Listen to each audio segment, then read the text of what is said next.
This is a remarkable achievement.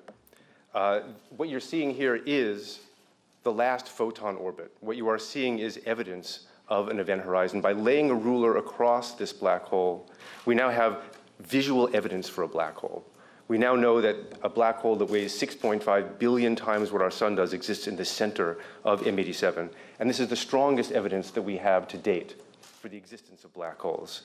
And it is also consistent, the shape of this shadow, to the precision of our measurements with Einstein's predictions.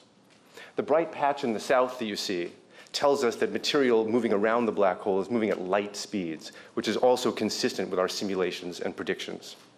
And this image forges a clear link now between supermassive black holes and the engines of bright galaxies.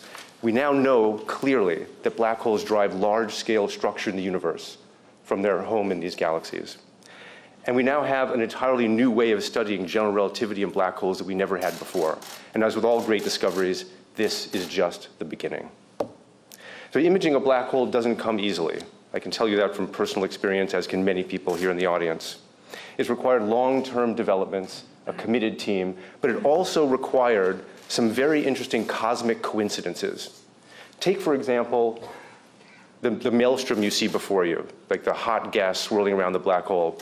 A photon has to leave from close to the event horizon, travel through the hot gas in falling to the black hole, and light rays of a millimeter wavelength, radio waves, can make that journey. Not all of them can. Then that radio wave has to propagate 60,000 years through the M87 galaxy, and then another 55 million years through intergalactic space. And then it winds up in the Earth's atmosphere, where its greatest enemy, the greatest danger, is that it will be absorbed by water vapor in our own atmosphere. So the Event Horizon Telescope uses telescopes at high dry sites so that we can see the photons that have traveled to us so far. So far, so good. We have the photons. But the M87 shadow is very, very small compared to the galaxy that surrounds it. So in order to see it, we needed to build a telescope as large as the Earth itself, given the wavelength of light we were trying to observe. And to do that, we use a technique called very long baseline interferometry, which you can see a schematic of here. Radio waves from the black hole hit radio telescopes, where they're recorded with the precision of atomic clocks that lose only 1 second every 10 million years. When you've registered these radio waves so precisely, you can then store them on hard disk drives, send them to a central facility where they can be combined precisely. It's exactly the same way that a mirror used at an optical telescope reflects light perfectly and in synchronicity to a single focus. And when we do this, we can synthesize a telescope that has the resolving power as though we had one the size of the distance between these telescopes, truly turning the Earth into a virtual telescope. All the sites that we used can be seen here. We have telescopes from Hawaii to Arizona to Mexico to Chile to the South Pole and Spain. But even this broad global network is not enough by itself to make an image. You can think of them as being silvered spots on a large global mirror. The key is that the Earth turns. During a night of observing, we are able to sweep out more baselines, more coverage of this virtual mirror to make our image. So on the left, you'll see the Earth turning. Every pair of telescopes provides us with one point on the center panel, which fills in the Earth-sized virtual lens. And on the right, you see the evolving image. The more and more data we get, the more we fill in this virtual mirror, the sharper our view of the black hole becomes, until you wind up seeing what we have as the final image there. So we've taken advantage of a cosmic opportunity. It's remarkable when you think about it. Light that left near the event horizon, traveled all the way through intergalactic space. It hit our telescopes. The Earth just happens to be the right size. So we get resolving power so that we can see the black hole in M87, whose mass and distance let us observe it. And then the Earth turns to fill in our mirror so that we can make this image. It's truly remarkable. It's almost humbling in a certain way. Now, we are 4 members of a large collaboration, and it is our distinct honor to be here to represent that collaboration. We are 200 members strong, we have 60 institutes, and we are working in over 20 countries and regions. We consider ourselves really to be explorers. Through international cooperation and innovation, we've exposed part of the universe that we thought was invisible to us before. It's our responsibility now to report these findings, and we're doing that today to the National Science Foundation, to our funding agencies, international and foundations, and to all people who support pioneering research, and also to the taxpayers. Nature has conspired to let us see something that we thought was invisible. This is a long-sought goal for us, and we find it tremendous, and we hope that you will be inspired by it too. Thank you, and now let me introduce Dan Maroney, who's literally gone to the ends of the earth to collect some of the data that we've seen here today.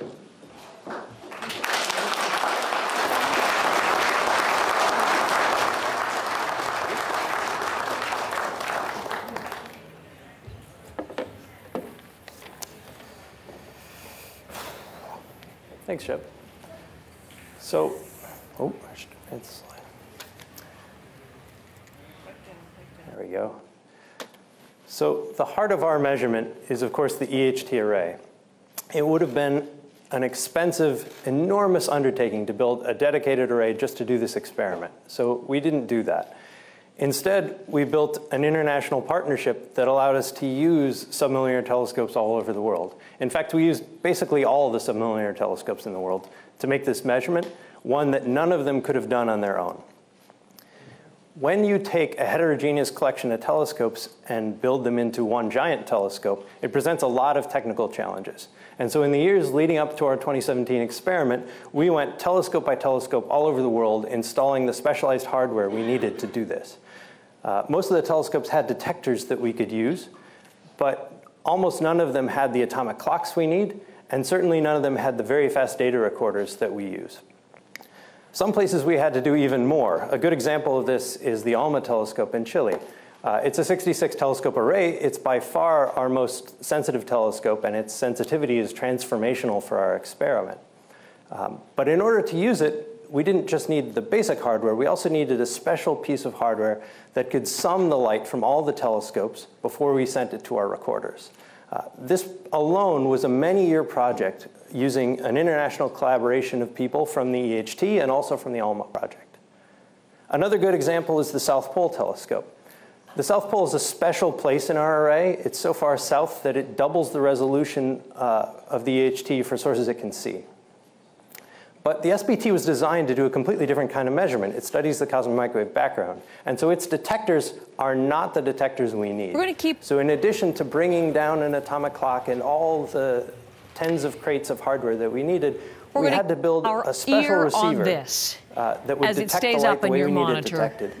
It's ongoing in Washington, simultaneous announcements in Brussels, Santiago, Shanghai, Taipei, and Tokyo, because you're seeing there live the culmination of an international scientific effort. And looking at the right of your screen at the first ever photo of a black hole. You see the Event Horizon.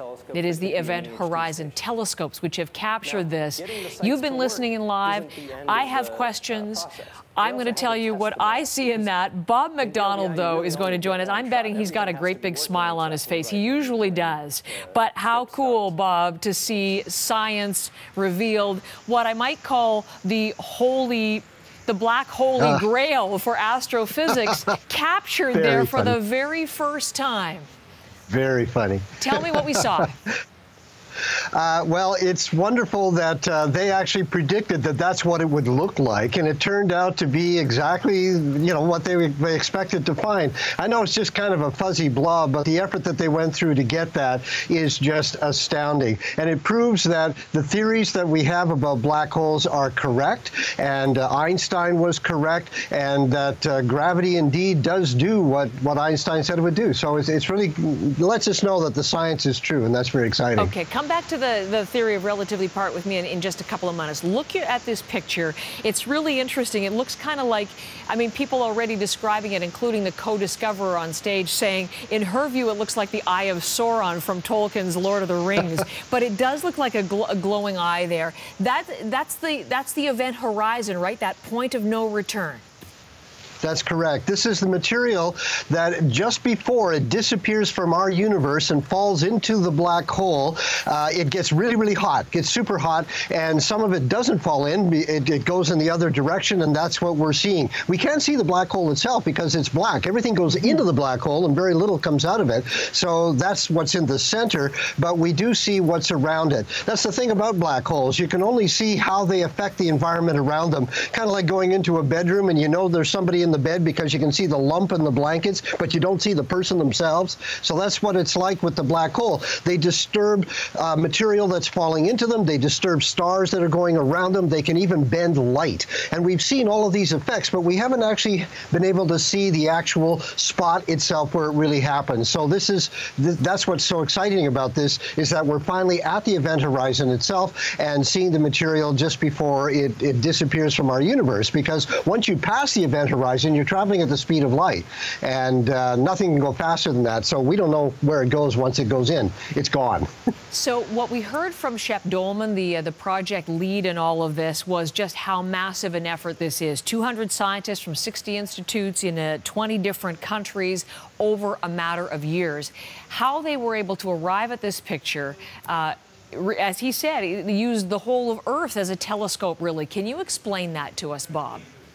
Right. Well, this is a trick they use with radio telescopes that was pioneered in Canada, by the way. Canada was the very first to do it back in the 1960s. We took a telescope that's in Algonquin Park in Ontario and linked it up with one that's out here in BC, in Penticton, BC, and they used the two of them together to look at the same object in space. And when they do that, the radio waves that come from space will arrive at slightly different times. So if you think of radio waves like my fingers, you know, they're up and down like this. If you have two radio waves that are the same, when they come together, they'll match up exactly like this. But if they arrive at slightly different times, you get a pattern between them. You get a little interference pattern that's sort of like that. And it's in that interference where you get an image. That's where you get an image of whatever it is you look at. So Canada was the first to actually pull that off. Now it's done regularly, but usually just with two telescopes. What this one did was take telescopes all over the world. The farther apart the two telescopes are, the better you can see. It's like making a regular telescope that has a mirror on it. The bigger the mirror, the more you can see, the more light you gather. So in this case, they separated telescopes all around the world, linked them all up, and did the same thing, building a virtual telescope really large. In astronomy, size matters. So the bigger you can get, and you can't get any bigger than the Earth. You talked about how Canada was instrumental in the early stages of this science. We saw on stage Avery Broderick, who's a Canadian scientist from the Perimeter Institute in Waterloo, and he's part of this actual team. He's going to be talking to us a little bit later on, but on stage for this moment. So some real Canadian involvement in this first. And I want to ask about where it goes next, because we heard again from the team lead, Shep Dolman, saying this is just the beginning. And then, as you say, it refers to Einstein. It's so far proving that Einstein's theory is in fact correct. But help me understand that, not being an astrophysicist myself, Bob. What does that matter? You know, what is that? Why do we care that that's been borne out? And what can we learn from that and build on? Well, what Einstein was really obsessed with is gravity. The same stuff that's holding you on the floor right now, Heather. This mysterious force that's everywhere in the universe. Sometimes it's really strong, sometimes it's really weak, and we don't know exactly how it works. Einstein was frustrated by that, but he wanted to know what happens when you go to the extreme, which is what a black hole is. So he theorized this whole thing. Stephen Hawking took that one step further and started to study what actually goes on at the event horizon. But what they really want to do, and the reason that the Perimeter Institute is involved in this, is that gravity is a force that extends out over the very, very large. It looks at the whole universe. But there's another set of forces that work on the very, very small, within the atom, the quantum world. And Bob, scientists have been trying to bring the two of them together. Einstein wanted to do that. Bring the two of them together so that we have one theory. Okay. It's now called the theory of everything. Bob, can I interrupt for just a second? We'd be able to describe how they all work. Well, sorry, I don't mean to cut you off. I just want to take you, listen with me, because let's go back to Washington. Here's the Canadian. Here's Avery Broderick talking about his role in all of this. Let's listen in live together. By the black hole in two distinct but related ways. First, via an accretion flow. A violent disk of orbiting gas driven inextricably toward the event horizon. By the time the material is making its final plunge, it is crashing into itself at nearly light speed, transforming the gas into 100 billion degree plasma. Second, through astrophysical jets, narrow beams of outflowing material speeding away from the black hole at nearly the speed of light. These jets are powered by black hole spin. Rotating black holes drag everything, gas, magnetic fields, and photons, about themselves, driving these paradoxical structures whose cosmic importance will be discussed by my colleague Sarah Markov. In M87, one of these jets is pointed very nearly toward us. The EHT images are influenced both by these bright emitting regions, the rotating accretion disk and outflowing jets, and by gravity itself. In general relativity, radio waves fall just as apples do. Typically, this effect is exceedingly small, but black holes are gravity run amok. The radio waves we see in these first images orbited the black hole before beginning their 55 million year journey toward us. This results in the dark shadow or silhouette cast by the black hole's event horizon upon the emission from the accretion flow in the jet. Importantly, the size and shape of the shadow is determined by gravity alone. General relativity makes a clear prediction for both of these features. To within 10%, the shadow should be circular, with a diameter determined solely by mass, multiplied only by fundamental constants. However, as with all voyages of discovery, when we began this expedition of the mind, we did not know what we would find. Were Einstein wrong, or the object at the heart of M87 not a black hole, its silhouette could have been very different, misshapen or missized like those seen here, or even simply missing. Changing gravity changes how light bends, and thereby changes the shape of the shadow. In April 2017, this was the dog that did not bark. The shadow exists, is nearly circular, and the inferred mass matches estimates due to the dynamics of stars 100,000 times farther away. Today, general relativity has passed another crucial test, this one spanning from horizons to the stars. So there you've been listening to the voice of Avery Broderick, the Canadian contributor to this international effort. He's at the microphone talking about part of, in more detail, of what the scientists have found in capturing the first ever image of a black hole. You're seeing on the screen some of the detail. Bob McDonald joining me and listening in to what Avery Broderick was saying, Avery from the University of Waterloo and the Perimeter Institute there, how what they found, the essentially perfectly circular form of this black hole really does prove one of their big questions, Bob, exactly what we were talking about, Einstein's theory. Right. And it's wonderful that once again Einstein is correct. Nobody's been able to prove him wrong for 100 years now. And he's showing that gravity is this incredibly powerful force. And what I was trying to say earlier is that what they want to do now is understand gravity better by trying to fit it into the other forces in the universe. Einstein thought of gravity or space like a trampoline. You know, your trampoline starts out as a flat surface, but if you stand on it, you make a dent in the middle, and if you were standing in the trampoline, you'd be able to roll a ball around this well that you stand in. That's the way the Earth goes around the sun. Well, a black hole would be if you were super, super heavy and you pushed the trampoline down so far that you'd actually make a hole in it and you wouldn't be able to get out of it. That's what the black hole, gravity to the extreme.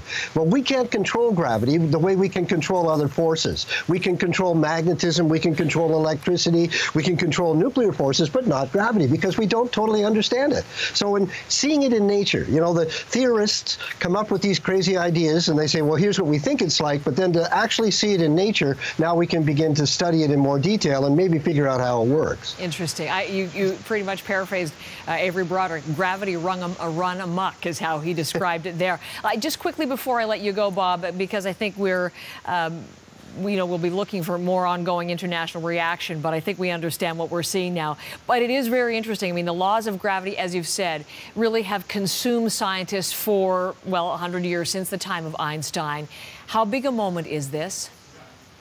This is a very big moment, Heather. It's showing that once again we're able to look at these incredible objects from very far away that we've never seen before, and we're going to see them in other galaxies. Maybe they come in different forms, different shapes, and this combined with the gravity wave experiment that we got all excited about a couple of years ago, which is when two black holes get together, we're going to finally start to really get a new sense of gravity. There's a whole new science now called gravitational astronomy, and it's looking at the very, very fundamental forces of the universe that reaches right across the universe. It's basic stuff. It's not going to affect your income tax next year, but it's basic science. Who knows what's going to come out of this? I'm hoping warp drive myself. I knew you would be. This is only the beginning, as the team lead said, and as you have reinforced there. And Bob, as we say goodbye to you, there is on the screen that first ever image of a black hole, the event horizon. Bob McDonald, our science commentator, the host of Quirks and Quarks, thank you so much, and feast your eyes on that. You saw it live right here on CBC News Network, the picture that we've been waiting for decades, the first image of a black hole. You're watching CBC News Network.